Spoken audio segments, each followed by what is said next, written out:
자, 그래서 오늘은 이란에 대해서 좀, 왜 이란이 이런 악의 축, 이 노릇을 왜 하고 있느냐. 이란이 어떤 나라고, 성경은 이란에 대해서 무엇라고 이야기하고, 이란의 최종 운명에 대해서 하나님이 무엇라고 이야기하는가. 왜 또 이란이 이런 일들을 지금 하고 있는가. 이런 것을 여러분에게 알려드리도록 하겠습니다. 자, 분명한 것은 온 세상 역사가 하나님의 손 안에서 일어나고 있다는 거예요. 그래서 성경이 앞으로 온 세상이 진행될 모든 것들을 이미 예언의 말씀을 그 안에 담고 있고, 앞으로 세상에 진행될 그런 일들을 구체적으로 세밀한 것까지 가르쳐 주지는 않지만 일어날 일들이 굵직굵직한 것들이 어떤 것이 있다. 우리에게 이미 다 이야기를 해주고 있습니다. 그래서 성경을 찾아보면 이란이 맨 마지막 때 이스라엘의 가장 큰 원수로, 이슬람 세력 가운데서 가장 큰 원수로 등장할 것을 우리에게 이제 이야기해주고 있습니다. 자, 그래서 오늘은 이란의 최종 운명, 그 다음에 이란 사람들이 섬기는 그 이슬람의 이와 같은 그 메시아가 있는데, 하여튼 이런 모든 것들이 이 적그리스도의 그 세상과 함께 이게 예수님 재림하시기 전까지 어떤 방향으로 흘러가는지 여러분에게 좀 말씀을 드리려고 합니다. 자, 먼저 우린 지금 이란, 저 나라를 이란이라고 부르고 있어요. 이란. 성경에는 이란을 가리키는 말이 두 가지가 있습니다. 하나는 엘람, 하나는 페르시아. 기존 성경에는 페르시아를 바사라고 표현해서 거의 모든 사람들이 무슨 얘기하는지 알지 못할 거예요. 그래서 기존 성경에 바사라고 표현된 데가 그게 페르시아다. 그 다음에 그 페르시아 족속이 어디에서 나오냐? 엘람에게서 나옵니다. 엘람. 자, 그래서 엘람은 창세기 10장 한번 가서 보겠습니다. 창세기 10장에 가서 보시면은 노아의 홍수 이후에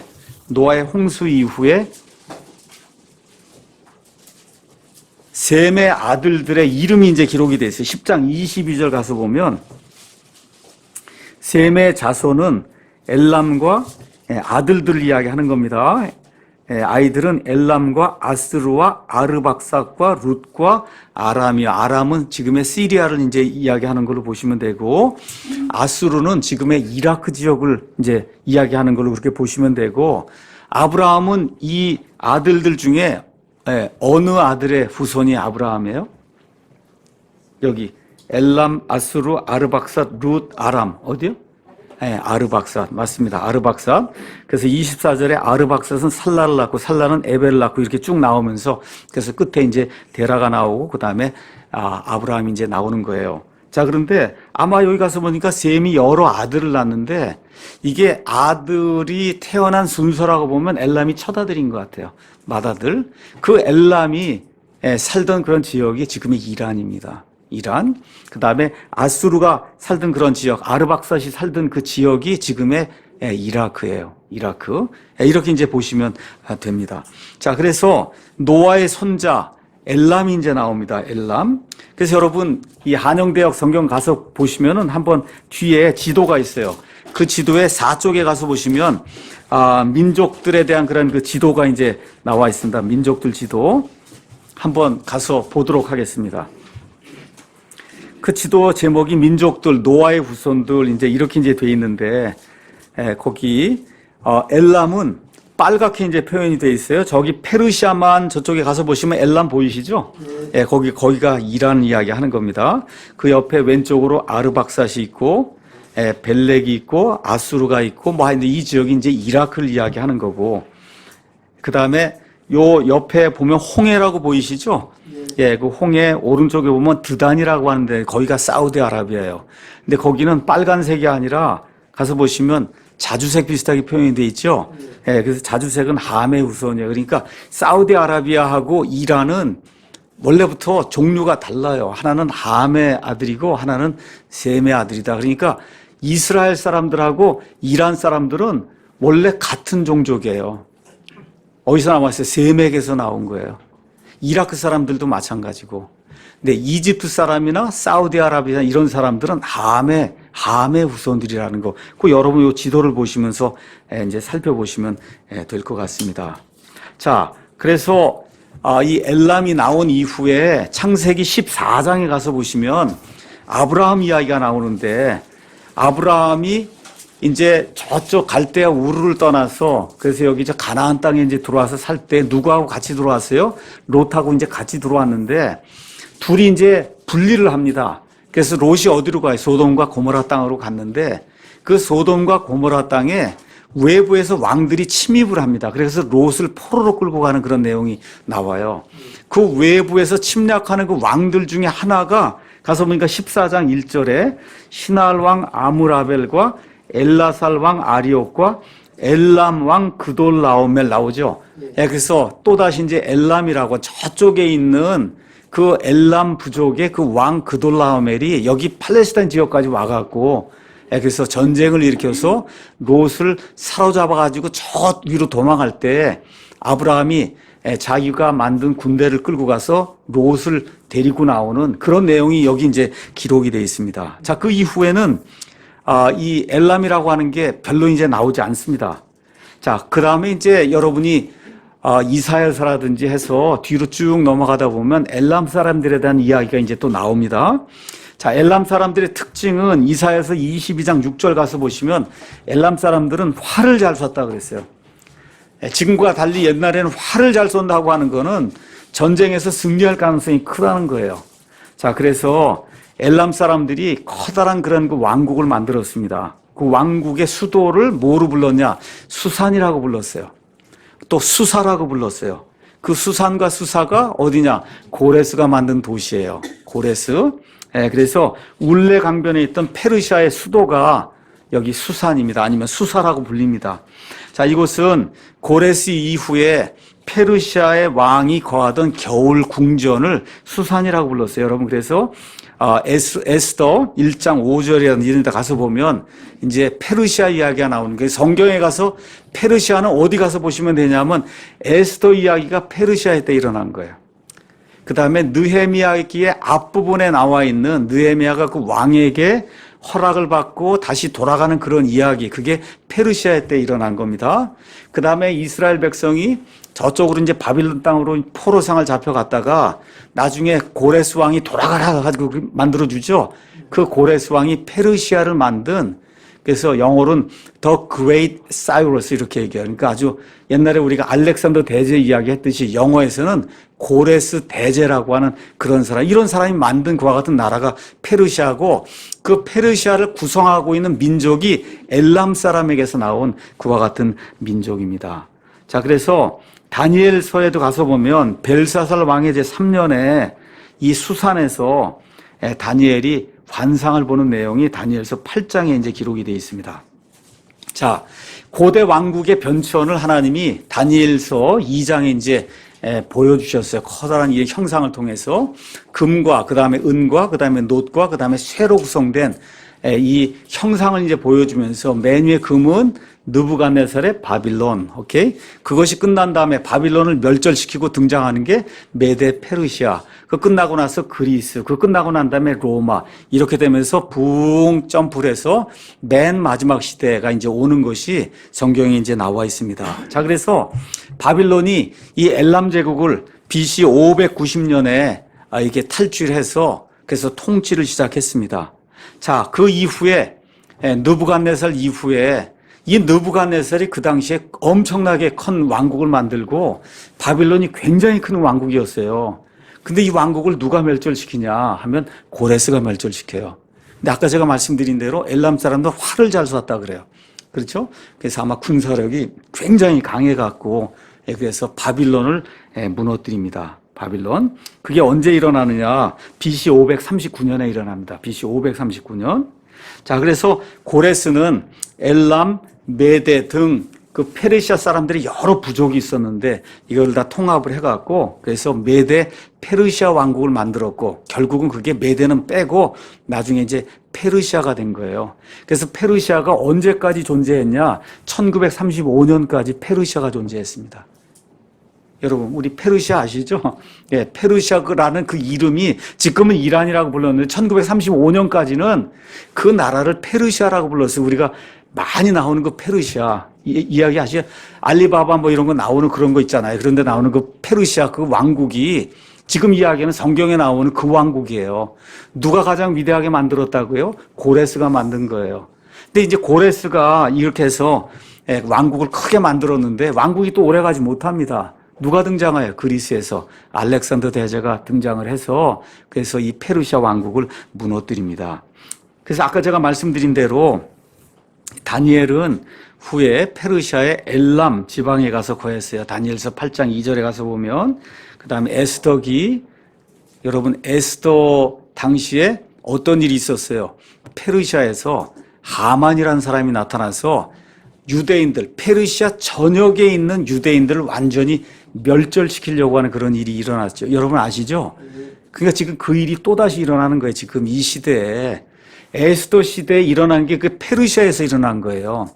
그 일이 지금 이란이 지금 페르시아인데 그걸 통해서 유대인들 또 한 번 멸절시키려고 하는 그래서 어떤 사람의 표현에 따라 하만의 영이 지금 이란을 다스리고 있다. 지금 그렇게 이야기해요. 이란을. 그러니까 에스더 시대에 유대인들을 멸절시키려고 하던 그와 같은 계획을 지금 현대 이란이 지금 모여있는 저 이스라엘에게 그대로 다시 한번 시행을 하고 있는 거다. 자, 근데 그때 누가 나타났어요? 에스더가 나타나서 하나님의 섭리로 이 하만이 유대인들을 완전히 씨도 남기지 않으려고 그랬거든요. 이 씨도를 다 이제 무산을 시키죠. 그래서 그때 생겨난 명절이 불임절입니다. 불임절. 자, 그래서 말씀드린 대로 이제 알렉산더의 그리스 제국이 BC 331년에 결국은 페르시아를 정복을 합니다. 자, 그래서 이제 페르시아가 완전히 다 힘을 잃은 거예요. 그래서 그 이후에 이 그리스 왕국이 분열이 되면서 저 북쪽에 시리아의 셀루시드라고 하는 그런 왕조가 생겼어요.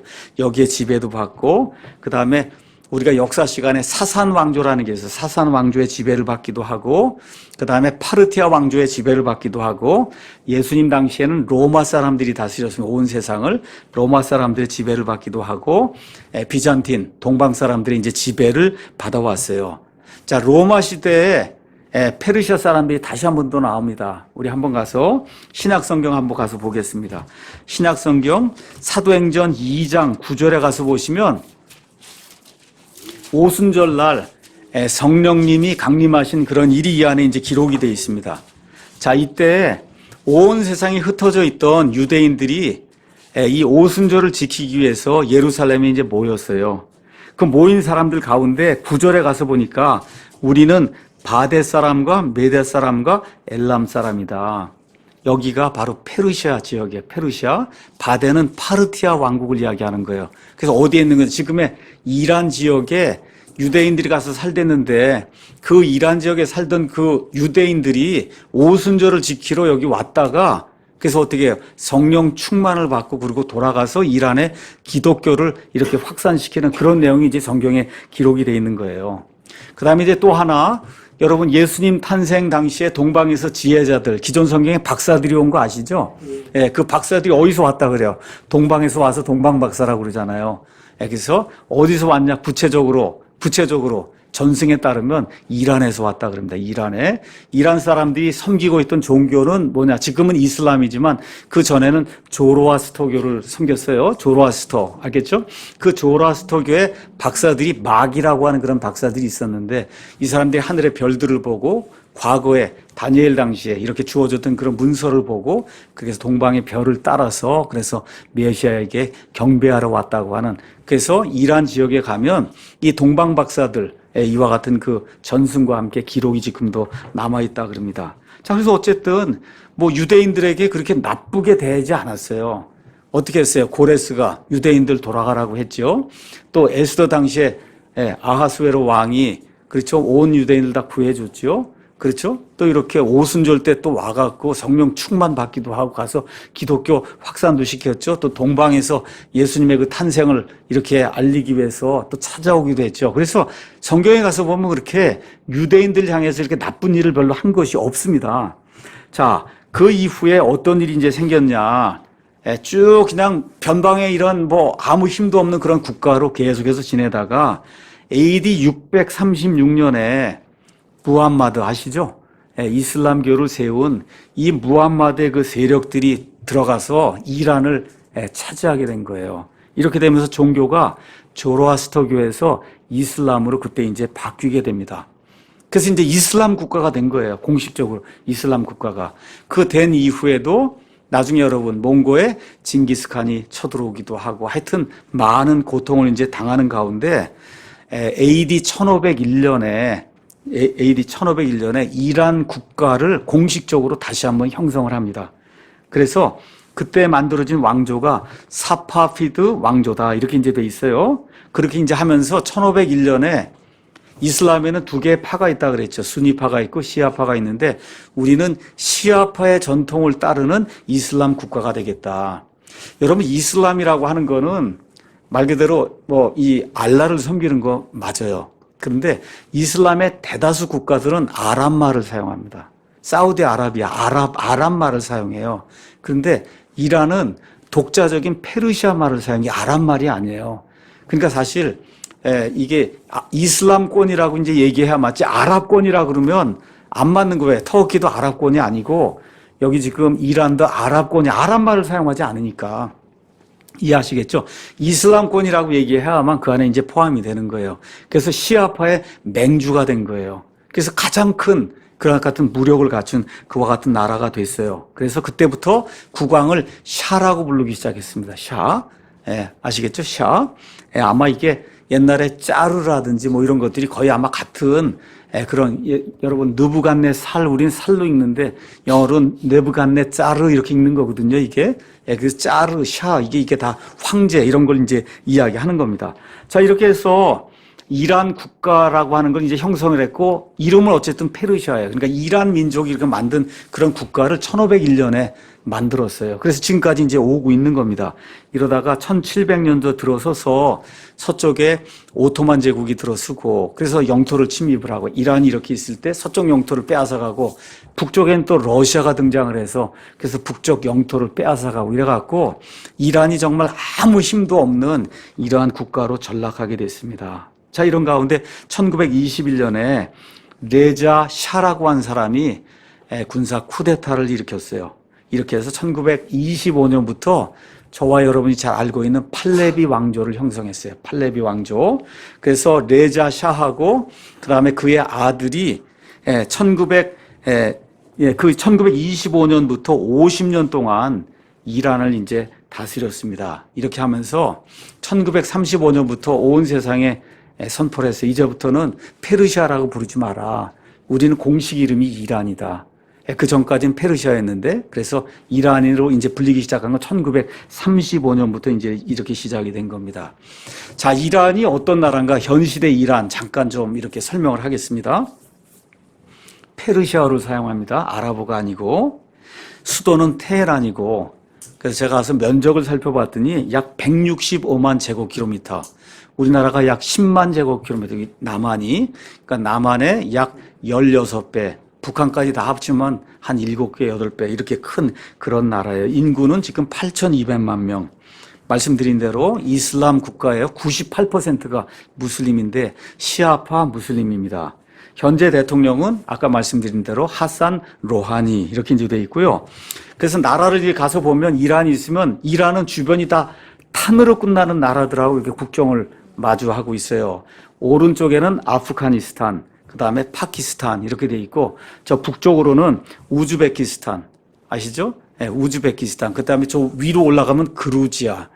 그루지아 뭐 또 조지아라고 얘기하는 그런 그루지아. 오케이. 그 다음에 알메니아 이런 데하고 이제 국경을 이제 접하고 같이 맞닿고 있고 그 다음에 왼쪽으로 이제 넘어가면 이라크, 쿠웨이트, 사우디아라비아, 그 다음에 아까 그 페르시아만 이 밑으로 내려가게 되면 아랍에미레이트, 오만 뭐 이런 나라들하고 이렇게 이제 국경을 이렇게 가지고 있어요. 근데 지금 영토가 아까 165만 제곱킬로미터 이렇게 돼서 보니까 세계 18위예요. 굉장히 넓습니다. 영토가. 자, 그래서 1900년도 초반까지 말씀드린 이란은 국제 무대에서 무명 국가였어요. 우리나라하고 거의 똑같아. 아무것도 없어요. 그냥 뭐 유목민이고 그냥 가지고 있는 게 아무것도 없는 굉장히 가난한 그런 나라였습니다. 그런데 아시는 것처럼 1900년도 들어서면서부터 중동 지역에서 뭐가 나와요? 석유가 이제 나오기 시작했어요. 이러면서 이란에도 석유가 나오기 시작하니까 열방들이 이란에도 이제 들어오기 시작했습니다. 이러면서 그 당시에 가장 큰 세력을 갖고 있던 영국이 왼쪽에서 이제 들어왔고 또 북쪽에서는 러시아가 이제 들어와서 이란의 석유가 나는 그 고원지대를 서로 이제 점령을 하기 시작했습니다. 이렇게 되면서 이란이라고 하는 나라, 페르시아라고 하는 나라가 있구나 하는 게 국제사회에 알려진 거예요. 그 전에는 그저 뭐 이렇게 옛날 무슨 알리바바 뭐 이런 동화나 뭐 이런 거에 나오는 그런 나라였는데 이제 국제 시장에 석유가 있기 때문에 석유 쟁탈을 하기 위해서 열방들이 들어가면서 세상에 이제 알려지기 시작했습니다. 자, 이렇게 이제 되면서 1971년도에 이란에서 엄청난 기념행사를 가졌습니다. 그 기념행사가 뭐냐 하면 2500년 전에 우리의 위대한 고레스 대왕이 페르시아 제국을 만들어서 온 세상을 다스렸잖아요.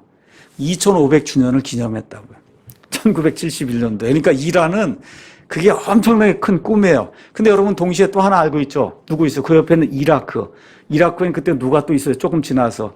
사담 후세인이 등장을 했죠. 그래서 후세인이 얘기한 건 뭐예요? 우리는 느부갓네살의 바빌론 제국을 부활해야 되겠다. 그렇게 얘기한 거. 그러니까 그 당시 그 지역에 사는 사람들에게는 그런 로망스가 있는 거예요. 그렇죠? 이라크는 내가 바빌론 제국, 느부갓네살. 그렇죠? 그 얘기하는 거고 여기 지금 페르시아 이란은 옛날에 고레스, 그 다음에 페르시아 왕국 여기에 영광을 다시 한번 뒤에 살려야 되겠다 해서 2500주년을 기념을 했습니다. 2500주년 1971년도에 자 그렇게 이렇게 나가다가 엄청난 변화가 생겼어요. 여러분 잘 아시는 거죠. 1979년도에 아야톨라 호메인이라는 사람이 이란 혁명을 일으키게 됩니다. 그 전까지는 미국하고도 이 팔레비 왕조가 미국하고도 잘 지내고 이스라엘하고 잘 지내고 말 그대로 친서방 정책을 펴면서 뭐 이 세상을 향해서 민주화도 하고 뭐 이렇게 나가는 그러한 그 정책을 이제 취했어요. 근데 이 호메이니가 이란 혁명을 일으키면서 지금식으로 급진 좌파 이슬람 정권이 이제 들어서게 됐어요. 그래서 들어서자마자 곧바로 뭘 하기 시작했냐. AD 633년경에 무슬림들이 들어와서 이슬람 국가를 만들면서 신정 국가 체제를 만들었거든요. 그러니까 무슬림들의 이제 뭐 임맘이라든지 나중에 이제 나오겠지만 이 지도자가 세상을 그냥 뭐라 그럴까 신정 국가로 다스리는 거예요. 알라의 지배를 이렇게 받는 신정 국가로. 이러한 국가를 1978년도에 9년에 아야톨라 호메이니가 역사의 시계를 한 1300년 정도 이렇게 뒤로 돌려갖고 우리 신정국가를 하겠다. 이렇게 해서 미국 반대하고 서방 문물 다 반대하고 이스라엘 적대적으로 나가고 이런 일을 이제 시작을 한 거예요. 그러면서 그렇게 하려니까 누구하고 또 같이 친해져야 되겠어요. 러시아하고 이제 친해지기 시작한 거예요. 러시아하고. 자, 그래서 어느 누구도 이란이 갑자기 이렇게 혁명을 일으켜서 친러시아 정책을 펴고 반미 정책을 펴고 반서방 정책을 펴고 특별히 성경과 관련해서 유대인들을 죽이고 유대인들을 멸절시키려고 하는 엔타이세미티즘, 반셈적주의, 그렇죠? 이거를 시행하리라고 아무도 생각하지 못했는데 1979년도에 이란 혁명이 이제 일어나면서 이와 같은 일이 생겼고 그래서 어떻게 팔레비는 도망갔단 말이에요. 그렇죠? 자, 이렇게 이제 되면서 어떤 일이 또 하나 생기냐. 79년 11월 4일에 미국 대사관을 점령한 거예요. 그래서 몇 명이 인질로 잡혔냐. 52명이 인질로 잡혔습니다. 이때 이 세상에 가장 어리석은 대통령이 미국에 있었어요. 그 사람이 지미 카터입니다. 우리나라에 와서도 그래 철권해야 된다 그러고 김일성하고 가서 포옹하고 지금도 그러고 있잖아요. 지금도 그러고 있어요. 가서 만나야 된다고. 이 사람이 이런 정책을 잘못 펴갖고 그래서 이란 이런 혁명이 일어나게 하고 52명 다 인질로 붙잡히게 하고 그러고 나서 이제 대통령 떨어지니까 누가 나타났어요? 로널드 레이건이 나타나서 이 문제를 이제 며칠 만에 해결했냐? 444일 만에 해결했어요. 444. 근데 어떻게 해결했냐? 그냥 완전히 굴복했습니다. 하라는 대로 다 할 테니까 52명 인질을 달라고. 아주 그냥 굴욕적인 그런 그 외교를 통해서 그렇지 않고는 사람이 다 죽게 생겼으니까 이렇게 해서 이슬람이 이제는 됐다. 이제 미국을 우리가 눌렀다고 하고 이제 이렇게 이제 하면서 기고만장하게 되는 그런 일이 이 카터 때문에 이제 생기게 된 겁니다. 자, 그런데 1989년도 10년 지나서 호메이니가 이제 사망을 했는데 호메이니 사망 이후에도 지금까지 계속해서 적대적인 이와 같은 그 이스라엘 정책 이런 걸 이제 펴고 있고 중요한 게 뭐냐 하면 그 전까지는 이슬람 테러가 국제적으로 많지 않았어요. 호메이니의 이 이란 혁명 그거 기점으로 해서 국제적인 테러들이 계속해서 일어나기 시작. 다 거기서 지원하는 거예요. 이 이슬람 국제 테러. 그래서 여러분 이슬람의 어떤 나라든 정복해도 된다는 걸 성전이라고 얘기하는 거 아시죠? 거룩한 전쟁이다. 지하드라고 하는 거. 무슨 수를 써서라도 전쟁에서 이기면은 한 나라에 가면 우리 남자들 같은 부인이 200명 있고 뭐 이렇게 한번 복을 준다 그러고 이런 거 해갖고 아이들 자살 폭탄하고 하는 그런 모든 거를 이 이란 혁명을 통해서 온 세상에 파급을 시킨 이와 같은 장본인이 아야톨라 호메이니입니다. 호메이니. 그래서 유대인 박해가 시작이 된 거예요. 이렇게 돼서 국제 이슬람 테러 조직이 1979년 이후부터 이 땅에 이제 만들어지기 시작했습니다. 그래서 지금도 탄도미사일 소유하고 지금 없는 게 뭐예요? 핵폭탄이거든요. 핵이 없어요. 탄도미사일이 있습니다. 지금 이란에. 그래서 핵을 개발하려고 하니까 누가 도와준다고 그러겠어요. 러시아가 이제 도와준다고 해서 나타나게 되고 또 최근에 누가 도와준다고 그래요. 북한이 지금 도와준다고 해서 그래서 여러분 아시는 것처럼 이미 핵폭탄 3발이 이란으로 수출이 됐다고 하는 이와 같은 이야기가 공공연하게 지금 나오는 이와 같은 시점에 우리가 이제 살고 있습니다. 그래서 북한은 거기서부터 탄도미사일 개발하는 거 기술 받고 그다음에 이란에게는 핵무기 만드는 그런 기술을 주고 자 그래서 이란의 목표는 뭐냐? 미국하고 이스라엘을 완전히 짓밟겠다는 거예요. 자 그래서 이란의 대통령이 아주 공공연하게 이렇게 이제 선언을 했습니다. 이스라엘을 핵무기로 멸절시키겠다. 이제 세상에 이제 가면 이제 미국에 가면 유학생들이 많아요. 그러면 저 중동 지역에서도 많이 옵니다. 이집트에서도 이렇게 오는데 여러분 이 세상에서 수학을 가장 잘하는 사람이 유대인하고 이란 사람이에요. 그러니까 거기 다 오는데 딴 나라 사람들은 두각을 나타내는 사람이 없어요. 유대인이 물론 가장 두각을 많이 나타내고 이슬람권에서는 가장 두각을 나타내는 데가 이란이에요. 그러니까 공학도도 많고 수학자도 많고 과학자가 많은 거예요. 그러니까 이게 만들 수 있는 그와 같은 능력을 갖추고 있는 그런 나라입니다. 그래서 오래전부터 핵무기를 제조하려고 이제 노력을 했고 아까 말씀드린 대로 북한으로부터 핵폭탄 3개를 이미 수입을 했다. 이런 보고가 지금 나옵니다. 근데 북한하고 이란에 공통적인 특징이 있어요. 그건 뭐냐면 항상 거짓말하는 거예요. 항상 거짓말. 폐기하겠다 그러고 뒤에서 그렇죠. 계속해서 핵을 개발하고 그러니까 트럼프가 봐서 이게 무슨 협정이냐는 거죠. 이게 그렇잖아요.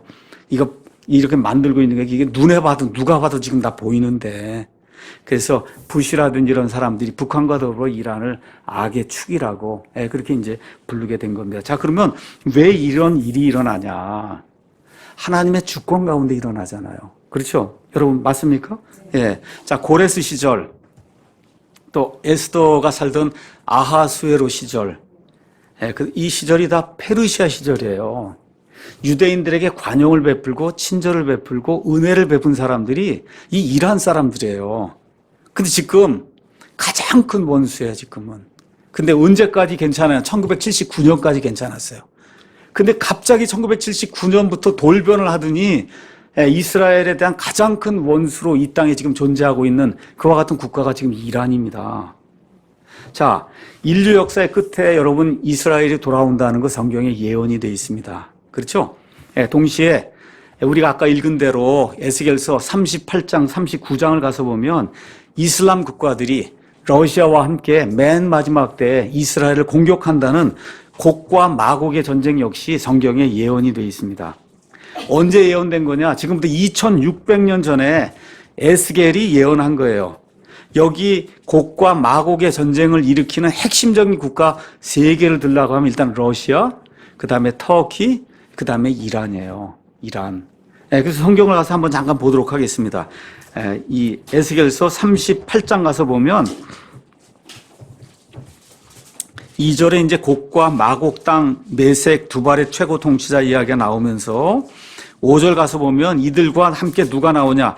페르시아, 에티오피아, 리비아, 이게 페르시아가 이란입니다. 맨 마지막 때 이제 이란이 이제 등장을 하게 되는 겁니다. 자, 그런데 하나님께서 이들을 강권적으로 7가지 재앙을 이제 사용하셔서 물리쳐요. 그게 에스겔서 38장 18절, 19절에서 22절 사이에 나와 있습니다. 거기 가서 보면 지진이 일어나고 역병이 생기고 피를 흘리는, 엄청나게 피를 흘리는 그와 같은 일이 생기고 홍수, 우박, 불, 유황, 이 7가지를 사용해서 하나님이 순식간에 이 군대들을 없애는 내용이 그 안에 이제 기록이 돼 있어요. 그래서 이들에게 엄청난 재앙이 발생한다. 39장 11에서 12절, 17절에서 18절 여러분이 읽어보시면 됩니다. 자, 그럼 왜 이런 일이 생기느냐? 여기 성경에 계속해서 이야기합니다. 맨 마지막 때 천년왕국이 이루어지기 전에 이스라엘 백성과 이교도들 향해서 하나님이 내가 여호와 하나님이란 사실, 그래서 내가 영광을 받기 위해서 이와 같은 일을 한다고 하나님이 에스겔서 38장 23절, 39장 7절에 이제 이야기를 하는데, 이때 어떤 일이 생기냐? 핵무기가 터지는 것 같은 그런 일이 생기지 않겠느냐? 이렇게 이제 많은 사람들이 예측을 합니다. 그런 내용이 어디에 기록이 되어 있냐? 정확하게 곡과 마곡의 전쟁이라고는 얘기가 되어 있지 않지만 비슷한 시기에 일어난 아마겟돈 전쟁이 일어난 그런 내용이 스가랴서 14장에 이제 기록이 되어 있어요. 스가랴서 14장 12절 가서 보시면 하나님이 이스라엘을 맨 마지막에 치러 오는 그 군대들을 향해서 하나님의 진노를 발하시는데, 이때 어떤 일이 생기냐? 14장 12절에 주께서 예루살렘과 싸운 모든 백성들을 치실 때 내리실 재앙이 이러하니 곧 그들이 발로 설 때 그들의 살이 소멸이 되고 그들의 눈이 그들의 눈구멍 속에서 소멸이 되며 그들의 혀가 그들의 입 속에서 소멸이 된다. 이게 두 가지로 볼 수 있어요. 지금 나타난 현상은 분명하게 핵폭탄이 터질 때 생기는 그런 현상이에요. 하나 분명하고, 이게 아니면은 하나님의 영광 자체가 핵폭탄과 같은 그런 위력을 가지고 있다. 우리가 두 가지로 볼 수가 있습니다. 하여튼 어찌됐든 이와 같은 이 엄청난 고통을 통해서 이스라엘 치러 왔던 이와 같은 그 민족들이 망하는 그런 내용이 그 안에 기록이 되고, 그래서 이스라엘이 이제 회복이 되고, 그 다음에 맨 마지막에 가서 보니까 39장 29절 천년왕국이 시작되기 바로 전에 어떤 일이 생겨요? 내가 내 영을 이스라엘의 집 위에 쏟아붓는다는 거예요. 여러분 요엘서 2장에 가서 보시면 맨 마지막 때 주의 영이 이스라엘 온 사람들, 청년이든 처녀든 노인이든 해서 쏟아 부어지는 거 여러분 이해하시죠? 그 말씀을 사도행전 2장에 사도 베드로가 인용한 거 이해하시죠? 거기 나와 있는 그 대상이 누구냐? 누구예요? 이스라엘 백성입니다. 이스라엘 백성에게 하나님이 하나님의 영을 하늘에서 쏟아 부어주는 그와 같은 일, 이게 스가랴서 12장에도 이제 기록이 되어 있습니다. 자, 그러면 여기 우리가 이슬람 국가들하고 뭐 러시아하고 쫓아오는 거 이것까지 이해가 됐는데 왜 갑자기 이란만 특별히 이렇게 어려움이 생기느냐? 이란, 우리가 오늘 이란 얘기하는 거잖아요. 이란에 대한 이야기는 예레미야에 나와 있어요. 한번 가서 예레미야 보도록 하겠습니다. 예레미야 49장에 가서 보시면은 예레미야 49장에 예레미야가 맨 마지막 때 엘람 사람들, 이람 사람들에게 일어날 일에 대해서 예언을 하고 있습니다. 자, 보겠습니다. 49장 35절에 만군의 주가 이같이 말하노라. 보라, 내가 엘람의 활, 곧 그들의 힘에 으뜸되는 것을 꺾는다. 자, 엘람 사람들의 가장 큰 무기가 뭐예요? 활이란 말이에요. 그렇죠? 활. 그들이 가장 중요하게 생각하고 으뜸으로 생각하는 그런 무기를 하나님이 꺾어버린다는 거예요. 또 하늘의 네 지역에서 네 바람을 가져다가 엘람에게 임하게 하고 그 모든 바람을 향하여 그들을 흩트리니 엘람에 쫓겨난 자들이 이르지 아니할 민족이 없다. 지금 맨 마지막 때가 되면 이란이 전쟁을 해서 자기들이 자랑하던 그런 거 무기가 그냥 완전히 소멸이 되면서 온 세상으로 난민이 돼서 쫓겨나간다는 겁니다. 이란이.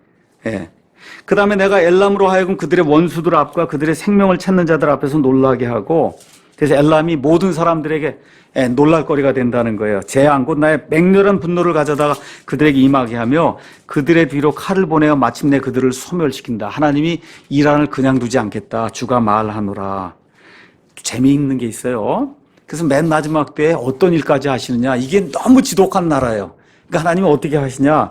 내가 내 왕좌를 엘람에 세운다는 거예요. 여러분, 맨 마지막 때 하나님 왕좌를 이 세상 두 곳에 세우고 하나는 이스라엘에 세우고 하나는 지금 엘람에 세운다는 거예요. 이 정도로 이게 지독하고 악한 그러한 민족이기 때문에 하나님이 직접 가서 통치하신다고 이야기하는 겁니다. 그래서 왕과 통치자들 그곳에서 멸하리라 주가 말하노라. 이렇게 해서 세상으로 쫓겨났다가 맨 마지막에 하나님이 다시 은혜를 베풉니다. 그러나 마지막 날들에 그러니까 천년왕기 시작이 되기 바로 전쯤 어느 때 내가 엘람에 포로된 자들을 다시 데려오리라. 이제 이렇게 되면서 결국 이란이 이스라엘을 멸절시키려고 엄청난 무기를 만들고 이렇게 하다가 하나님의 손에 의해서 이제 파멸을 당해서 온 세상에 난민이 돼서 쫓겨다니다가 나중에 하나님의 은혜를 입고 일부가 이제 돌아오는 그와 같은 내용이 여기 예레미야에 이제 기록이 되어 있는 거예요.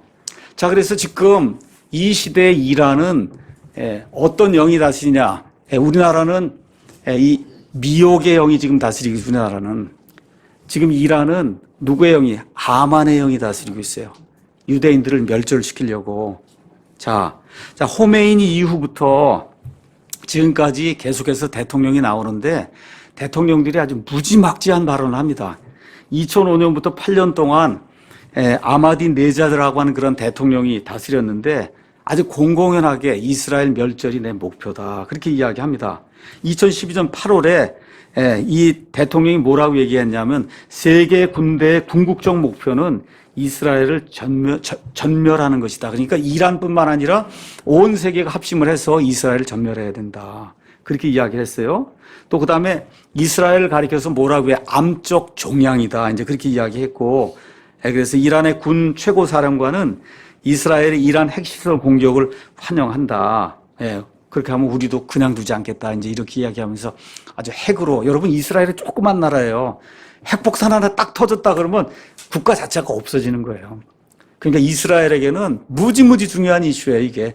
이란은 워낙 넓기 때문에 한 방 터져도 딴 데 가서 살면 되거든요. 근데 이스라엘은 그렇지 않아요. 한 방 터지면은 그러면 못 살아요, 거기서. 그러니까 지금 이스라엘에게 아주 굉장히 중대한 이와 같은 일입니다. 자, 이란 최고 지도자가 하메네이인데, 호메이니가 아니고 지금 하메네이예요. 2014년 11월 8일에 트위터에 이런 글을 올렸어요. 범죄를 서슴지 않고 저지른 이 야만적이고 늑대 같고 영화를 살해하는 이스라엘이라는 체제는 진멸해버리는 것 외에 다른 치료 방법이 없다. 그래서 하여튼 이슬람 국가들이 다 이스라엘을 없애려고 하는데 그중에 가장 표독스럽게 이스라엘 죽이려고 하는 나라가 지금 이란입니다. 이란. 근데 지금 예레미야 여기 49장에 하나님이 그냥 두지 않겠다 그랬어요. 나중엔 아예 그냥 이란 땅에 하나님이 왕좌를 두시고 그리고 가서 직접 이들을 다스리시겠다. 자, 그래서 이들이 이제 이런 주장을 하는 이유가 있어요. 왜 그러냐? 이슬람의 가르침이 그런 거예요. 이슬람의 가르침이 이스라엘을 멸절시켜야 된다. 자, 여러분, 이슬람에는 이맘이라는 게 있어요. 영어로 IMAM. 우리 임맘이라고 얘기하기도 하고 이맘이라고 얘기해요. 그게 이 구약 시대로 얘기하면 대언자와 마찬가지 이런 사람들이 있어요. 몇 명이냐? 12명이 있다 그럽니다. 12명. 자, 그런데 이 임맘들이 주장하는 게 이스라엘을 멸절시켜야 된다. 여러분 한번 가서 시편 말씀 한번 잠깐 볼까요?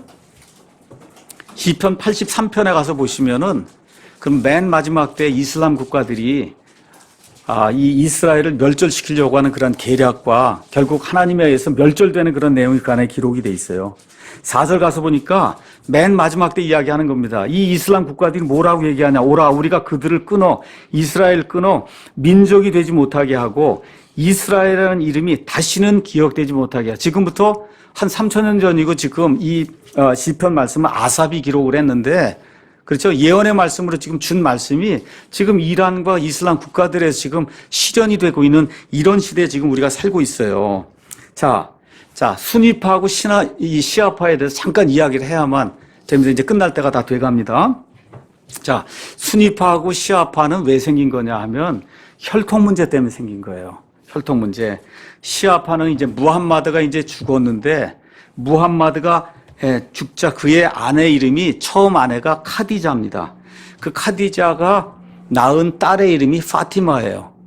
여러분 포르투갈의 파티마 뭐 마리아가 나타난다 그 파티마예요. 예, 그래서 이 파티마하고 결혼한 그 같은 사람이 알리입니다. 이 알리. 그래서 이 파티마하고 관계가 돼서 이렇게 쭉 나오는 이런 계통을 따라가는 이런 파는 시아파예요. 시아파. 근데 이, 무함마드는 굉장히 에너지가 많았나 봐요. 부인을 몇 명을 뒀냐? 총 12명을 뒀습니다. 12명. 12명 뒀는데 그 중에 유명한 사람이 아이샤라고 하는 그런 부인이 있어요. 아이샤가 세 번째 부인이에요. 무함마드가 50살이 넘었는데 아이샤가 9살이었습니다. 그래서 가서 합방을 했어요. 이런 종교예요, 여러분. 이런 종교. 기억을 해야 돼. 이게 인륜에 어긋나는 그런 종교거든요, 이게. 그렇죠? 하여튼 이렇게 돼서 이 아이샤 계통을 따라서 이렇게 나가겠다 한 건 수니파가 된 거예요. 그러니까 시아파하고 수니파. 근데 이 사람들이 주장하는 거에 한 가지 차이가 있어요. 그건 뭐냐면 이 알리 이후로 나오는 12명의 임맘, 뭐 대언자 같은 그런 존재들이 있는데 이 사람들은 성인이다. 이렇게 믿는 건 시아파고 이 수니파는 이 사람들이 훌륭한 사람이지만 성인은 아니다. 죄도 있고 이런 사람이다. 이렇게 믿는 사람들은 수니파가 된 거예요. 수니파. 자, 그래서 수니파는 지금 어디냐? 맹주가 사우디아라비아야. 이집트, 카타르, 쿠웨이트, 아랍에미레이트, 파키스탄, 아프가니스탄, 인도네시아 이런 나라들이 수니파예요. 전체 이슬람 인구의 한 85에서 90%가 수니파인데 수니파는 조금 순합니다. 여러분이나 그렇게 생각하시면 조금 순하다. 사우디아라비아처럼 지금 가서 사우디아라비아가 열심히 이스라엘 돕잖아요. 저 이란 막으려고 좀 순해요. 그래서 이름이 수니파입니다. 자, 근데 이 시아파는 어디냐? 주로 이란에 많이 살아. 이란에 많이 살고 이라크에 있고 시리아, 레바논, 바레인 이런 예멘 이런 데 이제 다수를 차지하고 있는데 아주 악독한 이런 사람들이 시아파예요. 자, 그러면 이렇게 시아파, 수니파 이걸 갖고 이것 때문에 이런 일이 생기느냐? 아니에요. 가장 중요한 게 하나가 있어요. 그래서 뭐냐면 이슬람교에도 메시아 신앙이 있어요. 마귀가 모방을 잘합니다. 그래서 이슬람에도 메시아가 있다는 거예요. 그래서 수니파, 시아파 무슬림들이 자기들의 메시아를 기다리고 있어요. 그 메시아 이름이 마흐디예요. 마흐디가 누구냐? 아까 12명의 임맘이 있었는데 그 중에 12번째 그 임맘이 죽었든지 사라졌든지 하여튼 어찌됐든지 맨 마지막에 다시 돌아온다. 지금 은둔 생활하다가 맨 마지막 때 메시아로 이 땅에 다시 돌아온다는 거예요. 이거를 이 사람들이 지금 믿고 있는 거예요. 수니파든 아니면 시아파든. 그렇죠? 그래서 이 마흐디, 즉 신의 인도를 받은 이슬람 사람들이 믿는 메시아가 완전한 이슬람 사회를 이끌어 나가기 위해서 되돌아올 것이다. 지금 그렇게 믿고 있는 겁니다. 우리 기독교인들도 믿고 있고, 그 다음에 유대교인들도 메시아를 믿고 있고, 하여튼 여기 가짜 이 마흐디라고 한 이런 메시아를 지금 이슬람 사람들도 지금 믿고 있는 거예요. 그래서 12번째 그 임맘이 이제 귀환하게 되면 그 사람이 이슬람의 이제 메시아가 되는데, 이 메시아 신앙으로 인해서 이슬람교 성직자들의 계층적인 이런 조직이 이제 발전해 나가면서 그러면서 이 신앙 때문에 이슬람교를 다스리는 이와 같은 일이 생기게 됐다는 겁니다. 그래서 이런 게 어디서 나오느냐? 무함마드가 죽은 다음에 그가 이렇게 기록해 놨다고 하는 것 같은 책이 있어요. 그 책의 이름이 하디스예요. 그 하디스에 의하면 심판의 날이 오기에 앞서서 세상에서 악을 제거하면서 알라의 이름으로 범세계적인 이슬람 제국을 수립하고 어떤 기간 동안 어떤 사람 7년이라고 그러고 어떤 사람 9년이라고 그러고 19년이라고 그 기간 동안 세상을 통치하는 마흐디가 이 세상에 마지막 때에 온다는 거예요. 자, 근데 뭐가 또 문제냐? 마흐디가 언제 오냐? 이 사람들은 우리가 믿는 예수님을 이사라고 불러요. 이사가 오는 때 같이 온다는 거예요. 이사. 그러니까 마귀가 교묘하게 이런 그 메시아 재림 이런 그 신앙을 거기다 우리나라도 다 하면 다 메시아라 그러잖아요. 저 과천에도 있고 그렇잖아요. 다 하면은 다 그 메시아 이거 하듯이 이 이슬람교 안에도 이 마흐디라고 하는 이 메시아를 기다리는 그런 신앙 때문에 그게 하려니까 어떻게 해도 이스라엘 죽여야 된다는 겁니다. 이스라엘을. 그렇게 그래야 이 마흐디를 통해서 강건한 이슬람 제국이 이루어질 수 있다. 그래서 예수님의 재림과 이제 일치하게 된다. 그렇게 되면서 메시아, 예수님, 진짜 예수님은 가짜 메시아가 되는 거고 이 마흐디가 진짜 메시아가 된다. 이렇게 얘기하는 거예요. 그 다른 얘기로 하면 뭐예요? 적그리스도다 그 얘기입니다. 성경적으로 얘기하면 적그리스도라는 거예요. 우리가 봤을 때는. 근데 그 사람들은 예수님이 적그리스도고 본인의 마흐디가 진짜 그리스도라고 이야기를 지금 하는 이런 아이러니 속에서 그 사람들 지금 메시아를 열심히 기다리고 있는 거예요. 이런 상황이 있는 거예요. 자, 그래서 12번째 이맘인 무함마드 이븐 하산 알 마흐디. 이 마흐디라고 하는 그런 존재가 이 땅에 와서 강력한 이슬람 제국을 온 땅에 이제 만든다는 거예요. 이걸 지금 믿고 그래서 그 마흐디가 어디냐? 이란 계통을 따라 나오는 거 시아파 이쪽 사람이기 때문에 이란이 우리가 종주국으로서 이 이스라엘을 멸절을 시키고 그 다음에 이스라엘 도와주는 미국이란 이런 모든 걸 다 멸절을 시키고 이렇게 해서 온 세상을 통치해야 되겠다. 이러한 지금 마음을 갖고 세상을 지배하기 위해서 지금 이란이 핵무기를 개발하려고 하고 지금 이런 일들을 하고 있는데 거기에 지금 일조하고 있는 게 우리 한국 민족이라는 거. 이게 참 묘하지만 하여튼 일이 지금 그렇게 이렇게 엮여 있습니다. 자, 이렇게 이제 되다 보니까 이란이 극심하게 이스라엘, 그 다음에 기독교를 대적하고 있어요. 말씀드린 대로 이란 사람들, 이슬람 사람들이 기다리고 있는 그 마흐디가 어쩌면은 성경이 이야기하는 적그리스도가 될 수도 있다. 그걸 저와 여러분이 기억하면 좋겠습니다. 자, 그럼 이란의 기독교 사정이 어떠냐? 아까 말씀드렸는데 98%가 이슬람이에요. 기독교인 예배 드릴 수 있습니다. 예배 드릴 수 있는데 절대 전도하면 안 된다는 거예요. 전도하면 안 된다. 2등 시민 취급을 받게 되고 그런데 찾아보니까 지금 온 세상에서 기독교가 가장 빨리 전파되고 있는 나라가 이란이라 그래요. 이란.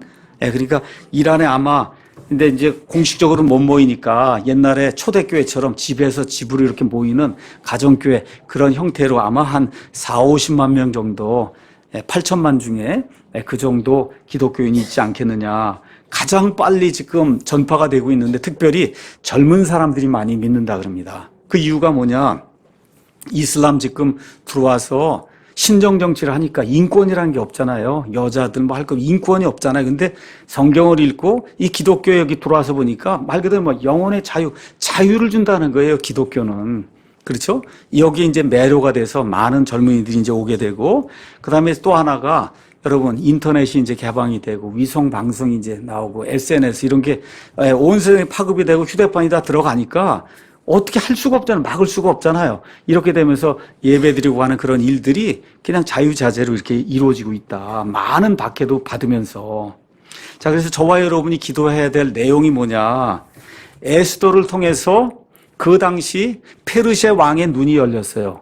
그렇죠? 그렇게 해서 어떤 일이 생겼어요? 유대인들을 구출하는 그와 같은 일이 생긴 것처럼 그래서 기독교인들을 통해서 이란 사람들의 눈이 열리고 지도자들의 눈이 열려서 하나님의 온전한 복음이 들어갈 수 있도록 저와 여러분이 기도해야 됩니다. 자, 그래서 우리 기도를 잠깐 말씀드리고 마치겠습니다. 이란 핵 문제는 제가 오늘 왜 말씀드렸냐. 이게 이상하게도 우리 민족하고 지금 딱 이렇게 연관이 돼 있어요. 지금 온 세상을 치재하는 트럼프가 절대 용인하지 않겠다는 게 지금 이란 핵 문제하고 북한 핵 문제인데 이 둘이 같이 놀거든요. 이 악의 축으로. 그렇죠? 둘 다 악의 축입니다. 그래서 이 사람들의 거짓 선동에 넘어가면 안 된다. 특별히 이란은 성경에 예언돼서 멸절되기로 예언이 되어 있는 악의 축이에요. 악의 축.